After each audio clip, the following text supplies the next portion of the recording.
Le combat de la destinée. Ce moment où tu es seul face à ton destin, face à ta destinée. Bon, j'ai eu à cœur de faire cette vidéo-là. J'étais en train de faire un travail. Donc j'ai arrêté le travail, je vais faire la vidéo. Le combat de la destinée. Souvent, nous devons arrêter avec les distractions et écouter Dieu. Qu'est-ce qu'il dit face à nos situations? Qu'est-ce qu'il dit par rapport à la saison que nous traversons? Et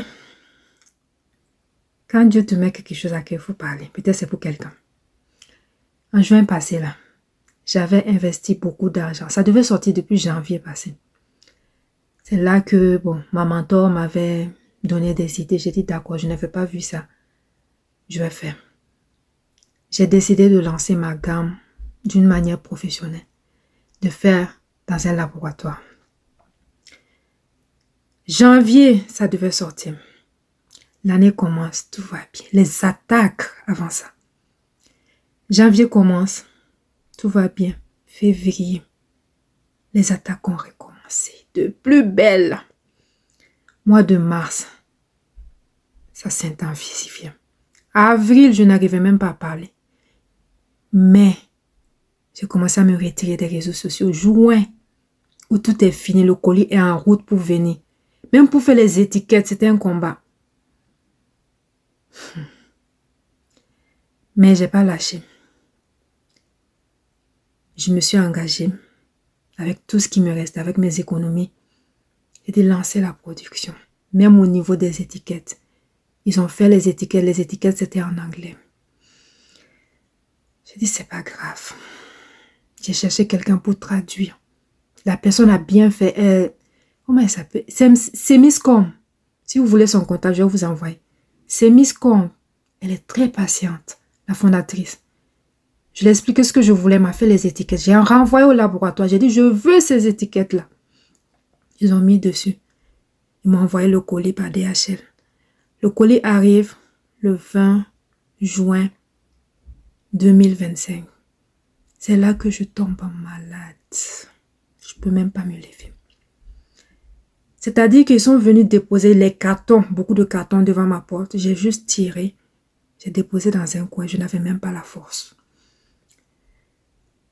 Et après ça, les boutons sur mon visage. Je dis que c'est une gamme pour la peau noire et métissée, pour les peaux à imperfection. C'est là que les boutons sortent sur mon visage. Bon, vous voyez? C'est là que les boutons sortent sur mon visage. Je dis, Seigneur, là, c'est trop. J'ai investi tout mon argent dans cette gamme. J'ai parlé comme ça à Dieu. J'ai dit, j'ai investi tout mon argent. Tu sais que je ne compte que sur toi. Regarde, je ne peux même pas vendre parce que les clients sont exigeantes. Ils ne vont même pas comprendre que je vis une période difficile où je suis malade. Où j'avais un combat aussi avec l'hyperthyroïdie. J'ai fait une allergie. Je ne sais même pas si je dois dire ça. L'année passée, ils m'ont détecté, ils m'ont diagnostiqué une hyperthyroïdie en octobre 2024. 3 semaines de traitement, j'ai fait une réaction allergique au tapazole avec une atteinte hépatique, c'est-à-dire le foie était touché et gravement. J'ai même fait une biopsie du foie. J'ai tellement pleuré. Mais Dieu m'a guéri.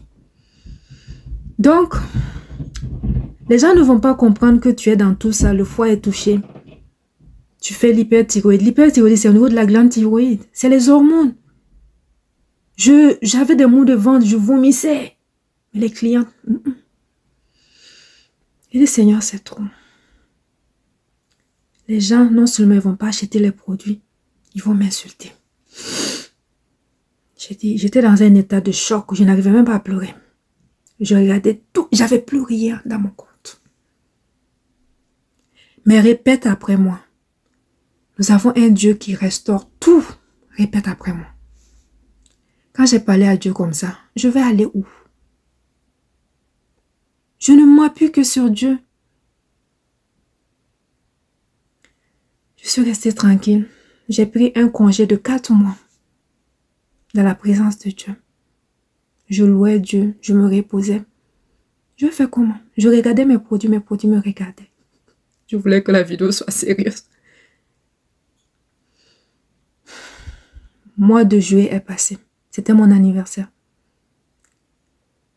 Moi, fin juillet, bon, je vais parler de ça dans une autre vidéo pour ne pas que ça soit trop long. Fin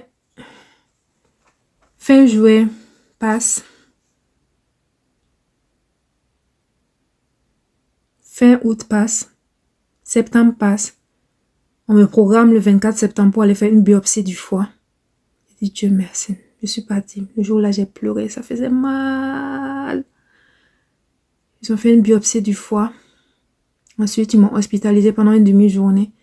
Après, je suis sortie. Le 1er octobre, j'ai dit, c'est que les résultats sortent, que ça ne sorte pas. Moi, je reprends le travail avec la foi.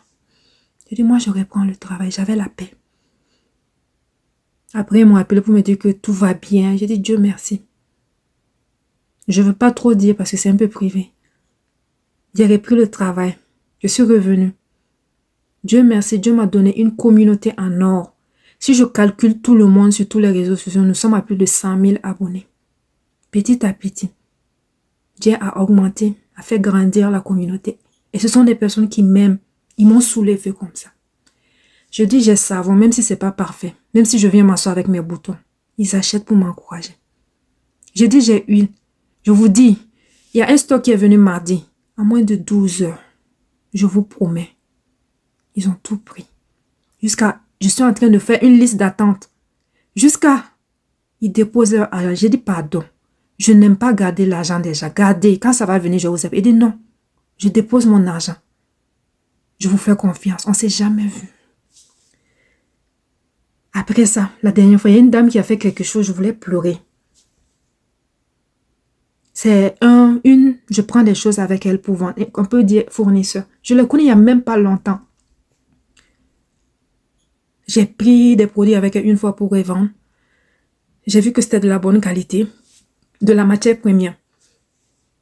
Et ensuite, j'ai tout vendu. J'ai repris une autre quantité, beaucoup encore. Et quand elle m'a dit le total, j'ai dit d'accord, envoie-moi et je vais te faire le virement. Le jour où je disais ça, j'avais la somme. Et après, il y a une dépense imprévue qui est venue de quelque part. J'ai bouffé l'argent. Je l'avais oublié même. Samedi passé, elle m'appelle. Elle dit, j'ai donné ta commande comme ça, j'ai envoyé.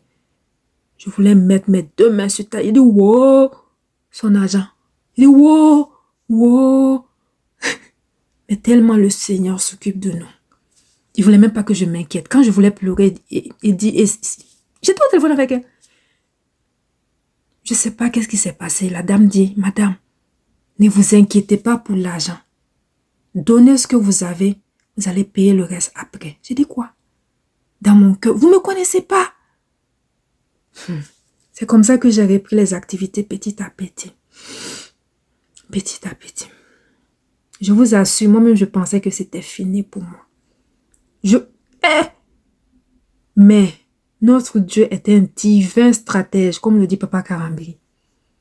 J'ai vu le surnaturel de Dieu.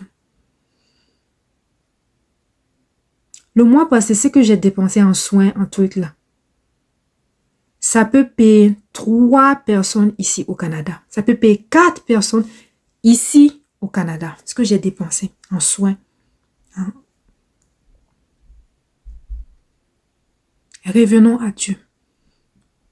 Faisons confiance à Dieu. Tous les autres détails là. Dieu est la source. Donc, j'avais ce message à cœur. Je ne savais même pas que ça allait être autant long. Je pensais que c'était quelque chose d'1 minute. Donc, si c'est pour toi, j'aimerais te dire de ne pas abandonner. Prends courage et fais confiance à Dieu. Il va te sortir de cette situation-là. Si tu veux parler à quelqu'un, écris-moi.